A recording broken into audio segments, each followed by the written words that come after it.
So you wanna own real estate? I own about $20 million worth of real estate. And this is what I've learned over the last 8 years. Number one is understand that cost is not as important as we think it is. The amount of deals that I've passed up over the last 8 years for $1,000 or $3,000 or $5,000 has been so many, I don't even want to think about it, because since then, properties have gone up tens of thousands of dollars, some even hundreds of thousands of dollars in value. One property, for example, I had this 4-unit apartment building in contract for $50,000 very early on, first year in business, right?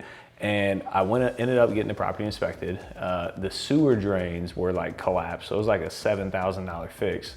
So I tried to renegotiate from 50 to 43, and they would only negotiate to $47,000. So I was at 43, they were at 47, $4,000, and I walked away from the deal. That property is now worth probably $700,000. I missed out on $500,000 over $4,000. Literally all I had to do was buy like one less Gucci bag or not fly first class. Like, it's so silly to think about a couple $1,000s that we really like fight over for the deals, right? So cost is not as important as most of us think it is. Number two is I wish I would have owned more, right? I own about $20 million in real estate, but I've also flipped and sold about another $20 million in real estate. What I can tell you is that wealth comes through ownership, not through chasing money, flipping houses. Wealth comes through actual ownership of an asset, because there's so many ways to make money. You get cash flow, appreciation, depreciation, tenant mortgage buy down. There's so many more ways to make money. For example, I built some new construction houses back in 2018. I was the first one to build new construction in this specific neighborhood. And when I built it, I sold those houses for about 400 grand, right? One like 395, one like 417, something around there. So about 400 grand on these new construction houses. This was like 3.5 years ago, not that long ago, 400 grand.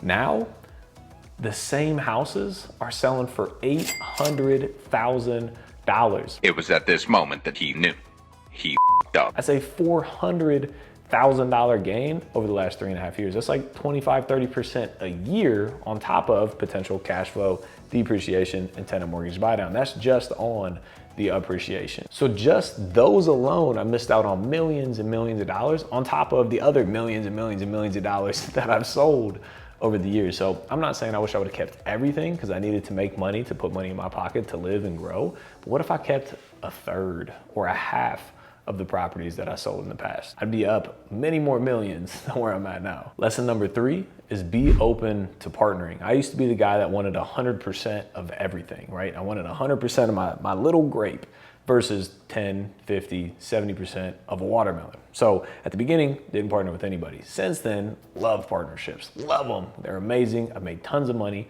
One deal in particular, had a friend of mine, had an amazing deal under contract, couldn't raise the money for it. Called me, said, yo, I got this deal, let's partner on it. Boom, I raised the money for it. We did the renovation, we refinanced it with the bank. That deal in a 6-month timeline, 6 months on one deal, we had over $2 million in equity, $1 million each if we cashed out. We didn't, we still own it today. We're making cash flow. Again, I learned from the past. I didn't sell, we didn't sell.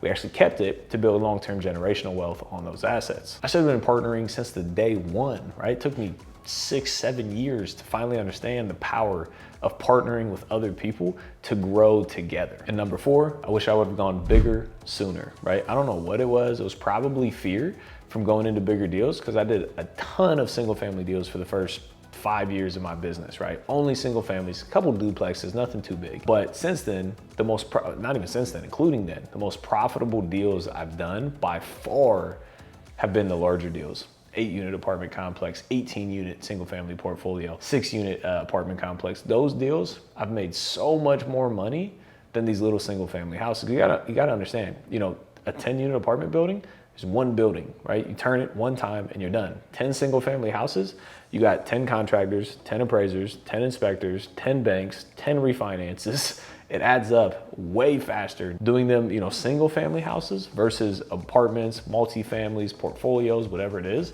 It's the same exact process, same headache, same everything. Just a lot more zeros and commas over here, which I like zeros and commas in my bank account. Hello, I like money. Let me get an amen. Make sure you smash that like button if you like zeros and commas in your bank account as well. Now you gotta understand those lessons came from years and years and years of being in this business, making millions and millions of dollars and missing out on millions and millions of dollars. So take what I've learned and had to learn the hard way, unfortunately, over the last 8 years of my life, and take that and implement it into your business. Partner up with people, buy bigger deals, keep more assets instead of chasing money. You know, do those things, and I promise you, in 3, 5, 7, 8 years like myself, you'll look back and be super grateful that you did those things. It's delaying gratification. Delayed gratification is giving up the present value of something for a greater future value in the future. So if you want to learn how to get your first house today, make sure you watch this video here.